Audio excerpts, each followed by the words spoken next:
I am Ian Richards, welcoming you to this edition of the SKNIS Week in Review for the period January 7 to 12, 2017. Coming up, Prime Minister Harris meets with top UK officials, 5 cruise ships dock in Bastia, creating a historic day, St. Kitts and Nevis signs medical cooperation agreement with Taiwan, and anti-crime initiatives are rolled out.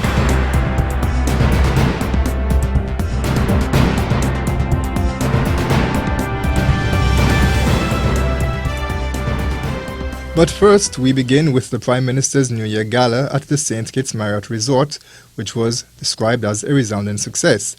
The event, held last Saturday, was attended by more than 500 persons who reportedly enjoyed a festive night with lots of socializing, fun and laughter. The guest speaker was the former chairman of the Republican National Committee, Michael Steele.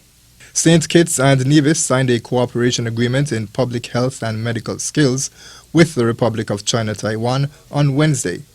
One outcome of this agreement will see the launch of a 3-year renal failure disease control and prevention project in April. Minister of Health, the Honorable Eugene Hamilton, said this aspect was important given the current increase in renal cases.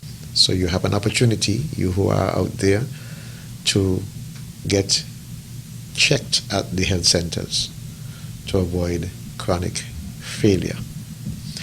I therefore encourage all, once again, let me repeat that, I encourage all of you to ensure that you get tested when this program is up and running.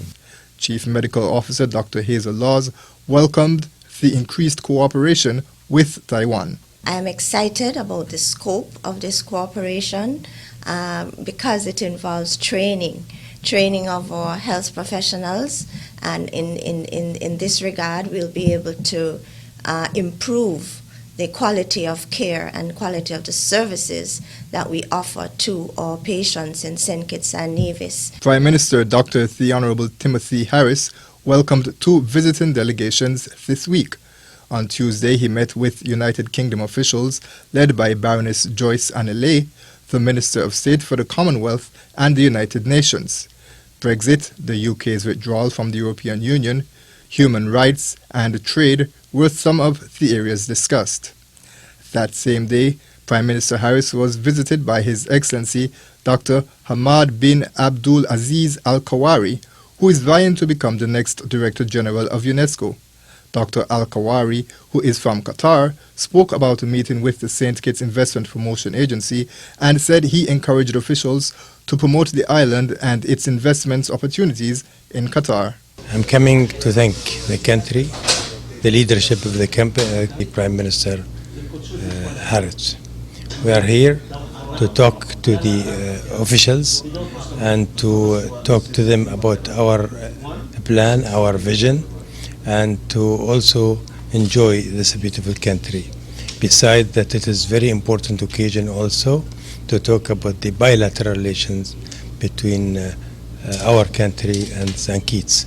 Commissioner of Police Ian Quealy outlined the priorities for the year when he met with the rank and file on Monday for a commissioner's lecture. Balancing strategies to combat crime, capacity building for officers, expanding the closed-circuit television program, and enhancing community policing initiatives were highlighted. I want us first and foremost to remember our motto, pertinacia virtus, means persistence and strength. We always have to remember that as a small nation, we rely heavily on the tourist dollar as our main foreign exchange earner. And so, an atmosphere of peace, tranquil, security is required if we are to foster and prosper. In related news, crime reduction specialist Dr. Niels Scheitan is in St. Kitts and Nevis for the next 3 months to roll out anti-crime strategies, chief amongst which is the project Stop and Think, which promotes behavioral change strategies to help individuals, families and others in their respective community to avoid incidences that can lead to development of criminal tendencies. Ladies and gentlemen, as we get into the session, I want you to know it's going to really hit hard at your heart. I'm not here to speak to the whole crowd. I'm here to speak to you. It's called Project Stop and Think. And today, to start, I'm going to lay some ground rules, right? First of all, this is my business phone. This business phone is international.